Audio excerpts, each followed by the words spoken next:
Hello student, we meet again. Now we are going to talk about still the same topic, yaitu Advanced Technique Interview Part 2. Di sini kita akan membahas lebih jauh lagi bentuk pertanyaan sulit apa sih yang akan ditanyakan saat interview. Ya, dan di sini juga saya akan sertakan dengan video. Video ini akan sangat membantu sekali untuk kamu memahami bentuk interview itu seperti apa awalnya, sikapnya bagaimana, lalu bagaimana bentuk jawabannya, contoh-contoh jawabannya, bentuk pertanyaan dan juga jawabannya ya maksud saya.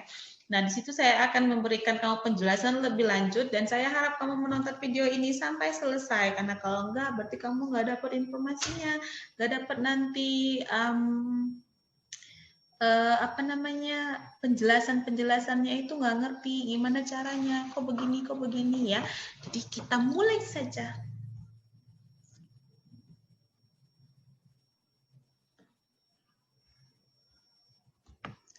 Okay, we go here again. Jadi, apa sih yang harus kamu lakukan ya untuk pertanyaan-pertanyaan yang seperti itu pada saat interview? Di sini disebutkan bahwa tipe-tipe pertanyaan pada saat interview itu yang ditanyakan oleh si interviewer itu pasti akan berhubungan dengan yang namanya CV kamu juga ya, yang pastinya juga berhubungan dengan posisi kamu yang kamu apply. Nah, ini penting sekali buat kamu untuk membuat impresi pertama pada saat kamu melakukan interview. Nah, lalu selain itu, kamu harus tahu bentuk-bentuk pertanyaan yang kemungkinan ditanyakan. Nah, itu harus juga dipersiapkan bentuk jawabannya seperti apa. Hindari bentuk-bentuk jawaban yang memang tidak sesuai dengan apa yang seharusnya kamu berikan. Kenapa? Karena kalau kamu tidak memberikan bentuk jawaban yang memang jelas and concise, berarti nanti kamu juga akan menghilangkan kesempatan kamu untuk mendapatkan posisi yang kamu apply pada saat itu. Okay, however, what if an interviewer asks something you haven't prepared for, you need to know sometimes fillers. Kenapa dia bilang sometimes fillers? Ya kalau kamu nggak mikir, ya itu nggak bisa juga jawab dengan benar. Walaupun pada saat itu kamu bingung dengan jawaban kamu atau tidak yakin, tapi kamu langsung jawab aja. Nah, itu tidak menguntungkan kamu sama sekali. Jadi time fillers itu pentingnya. Jadi kamu bisa menjawab pertanyaan yang kamu belum 100% yakin jawabannya itu terstruktur di pikiran kamu itu dengan cara seperti ini. That's a good question. I'll have to think about it for a second. Or kamu juga bisa bilang, I'm sorry, could you repeat the question please? Well, actually you have already understood what the question is. Kamu cuma butuh time filler di mana kamu bisa memikirkan, menstruktur apa sih jawaban yang lebih tepat untuk itu. Nah, coba kita langsung masuk saja ke bentuk pertanyaannya. Okay, check it out. Nih, pertanyaan pertama untuk typical questions. Why are you leaving your current position? Kenapa kamu ninggalin pekerjaan kamu yang sebelumnya? Wow. See, how do you answer this question? Do you think it's essential to have guided training? Ini penting nggak? Menurut kamu penting nggak untuk ikut pelatihan atau pelatihan disediakan itu penting nggak? Where do you see yourself in 5 years time? Nih gimana nih jawabnya? Kamu itu akan ada di posisi apa? Kamu itu ambisius atau enggak? Ini yang saya tadi bilang ya. Hati-hati jawabnya. If you are faced with an emergency situation and your boss was not available, contohnya, all the computers crashed and you needed information from the computer for the clients in front of you. Nah, what would you do? Klien depan kamu nih, silakan kamu mencari informasi yang akan kamu berikan ke klien, nggak ketemu di laptop karena laptop kamu rusak atau komputer kamu out of work, nggak bisa kerja, gimana dong? Harus gimana? What would you do if you were the last person to leave the building and you had forgotten to take the key with you? Everyone else has gone home and you are left alone in an empty building. Apa yang harus kamu lakukan? Nah, pertanyaan-pertanyaan seperti ini harus diantisipasi ya. Ini pertanyaan memang tidak akan terkesan sulit, tapi kalau kamu nggak punya banyak waktu, ini akan sulit buat kamu memikirkan menstruktur kalimat apa yang akan kamu sampaikan. Oke, kita mulai saja. Apa sih jawabannya? Contohnya, Well, there are a lot of reasons, personal ones and professional ones. Itu dia. Banyak sekali alasan, mau yang professional atau enggak ya. The main reason is that I feel I cannot grow anymore in my job and I'm looking for a new challenge. Itu jawaban untuk pertanyaan kenapa ninggalin kerjaan. Okay? A lot of reasons, ya. Mau dia personal ones, mau dia professional ones. Tapi the main reason, alasan utamanya adalah I feel I cannot grow anymore in my job and I'm looking for a new challenge. Saya rasa saya nggak bisa lagi mengembangkan diri saya di dalam pekerjaan yang di pekerjaan saya sebelumnya. Nah, sekarang saya mencari tantangan baru. Nah, ini jawaban untuk yang pertama. It would be great to have some new training, for example, a new way of approaching problems apa. Nah, ini yang ditanya mengenai training perlu nggak?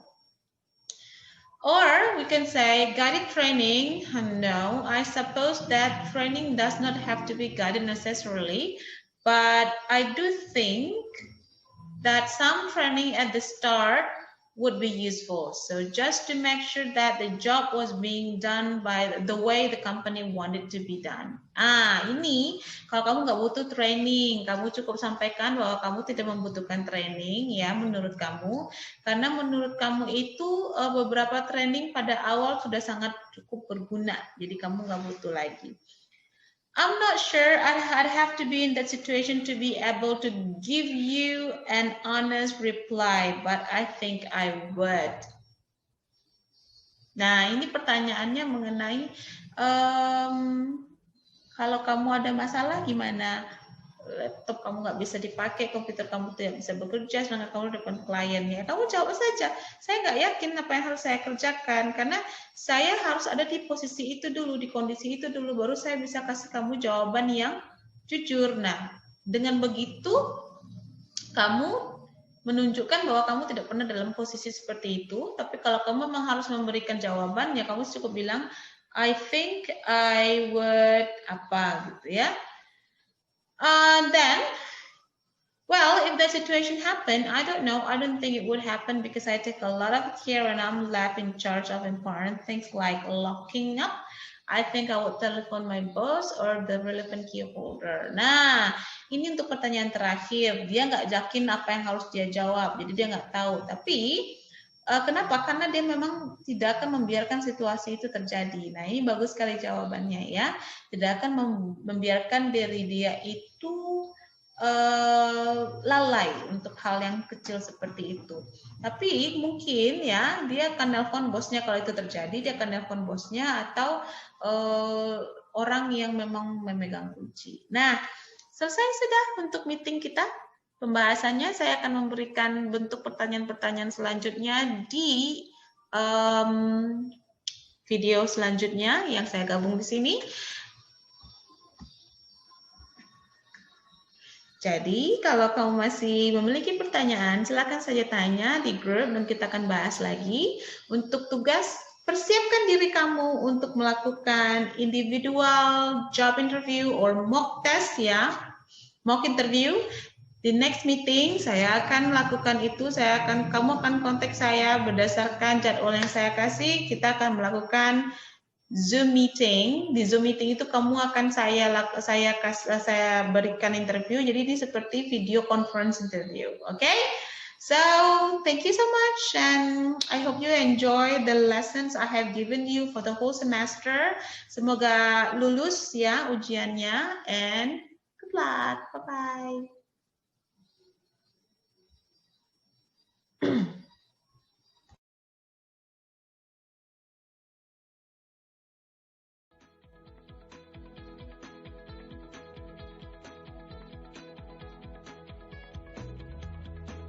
It is a safe bet this will be one of the first questions you will face, and the way you answer it will set the tone for the entire interview. One thing that stays true for this answer every time you are asked: keep it professional. Employers are not asking you this question because they want to know what your favorite color is. They want to know why you are the best candidate for the job. Employers want to hire the best person for the job, and your job is to convince them this is you. As it is most likely the first question you will face in your interview, it is one of the first impressions you will be giving the employer. You want to give the most professional image of yourself as possible. In order to accomplish this, do not volunteer personal information. Please tell me about yourself. Well, I'm 23 years old. I was born and raised in this city. I have 2 dogs, and I love basketball. This candidate has already set himself back. You don't want to give any information about your personal life, but rather your professional life and how it relates to the position you are interviewing for. To do this successfully, you need to prepare and structure your answer highlighting your relevant education, experience, and professional qualities. From the job description, you know what the qualifications for the job are and what skills the employer is looking for. So you want to highlight all of the previous work experience, education, training, and all other professional skills that are relevant to the position. No matter what your work history is, you have transferable skills. If this is your first job in your field, then highlight the skills and training you received from your education as they pertain to the job, and talk about any transferable skills you might have gained from any of your work experience. Highlight your accomplishments as well. If you've received any academic awards or any promotions or commendations from your job, feel free to mention it. Not every position you interview for is going to be exactly the same, even if the job title is.